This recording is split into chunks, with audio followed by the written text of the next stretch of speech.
The old house stood silhouetted against the bruised twilight, a jagged anomaly of Victorian architecture clawing at the overcast sky. Its windows were dark, vacant eyes staring out over a landscape that had long surrendered to neglect. A single set of headlights carved a path through the gloom, following a winding driveway choked with weeds. The car, a tired sedan that had seen better days, sputtered to a halt before the imposing structure. Behind the wheel, Ilara stared up at the mansion, her reflection in the dusty windshield, a mask of apprehension and deep-seated exhaustion.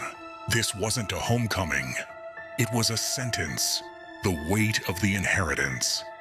The house her estranged grandmother had left her felt less like a gift and more like a tombstone. The key was old and cold in her hand, a piece of ornate, rusted iron that seemed to resist its purpose. She pushed it into the lock of the heavy front door, the wood groaning in protest under her shoulder. With a final desperate shove, the door gave way, creaking open like the lid of a sarcophagus. A wave of stale, cold air washed over her, carrying the scent of decay and forgotten memories. Inside, the foyer was a cavern of shadows, its grandeur swallowed by time. Furniture lay shrouded in white sheets, their forms like ghostly sentinels standing vigil in the perpetual dusk. As her eyes adjusted, she could see dust motes performing a silent, chaotic ballet in the thin slivers of moonlight that pierced the grime-caked windows. Each step she took on the warped floorboards echoed into the oppressive silence. Her presence, an intrusion on a long-held peace. Deeper within the house, a long hallway stretched into near-total darkness, a throat leading into the building's unknown gut. At its far end, a single door was ajar, a sliver of deeper blackness against the gloom, drawn by an inexplicable pull. Ilara moved towards it, her footsteps unnaturally loud in the suffocating quiet. The floorboards whined under her weight, each sound a warning she chose to ignore. As she drew closer, the door began to move, swinging slowly inward on its own volition.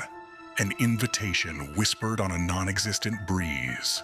She hesitated, her heart a frantic drum against her ribs, before cautiously peering inside. It was a nursery frozen in time. A thick blanket of dust covered everything, but the centerpiece was a single rocking chair, stark and solitary in the middle of the room, facing away from her. An unnerving stillness filled the space. She took a step back, turning to leave, deciding this exploration could wait for the morning light.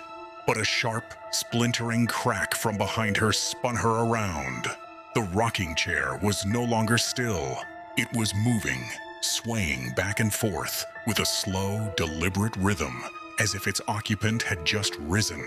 A moment of stunned silence was shattered as a violent, unnatural gust of wind tore through the hall, slamming the nursery door shut with a deafening boom that plunged her world into absolute black. Trapped in the suffocating darkness, Ilara's breath hitched in her throat. An extreme close-up would capture the sheer terror etched onto her face. Her eyes wide and unblinking, reflecting a darkness that was more than just the absence of light. The silence that followed the slam was heavier, more profound than before. Thick with a malevolent presence she could feel pressing in on her from all sides. And then, from somewhere deep within the mansion's labyrinthine corridors, a sound drifted through the oppressive quiet. It was faint, distant, yet chillingly clear. The high, tinkling sound of a child's giggle, echoing through the haunted halls of her new home.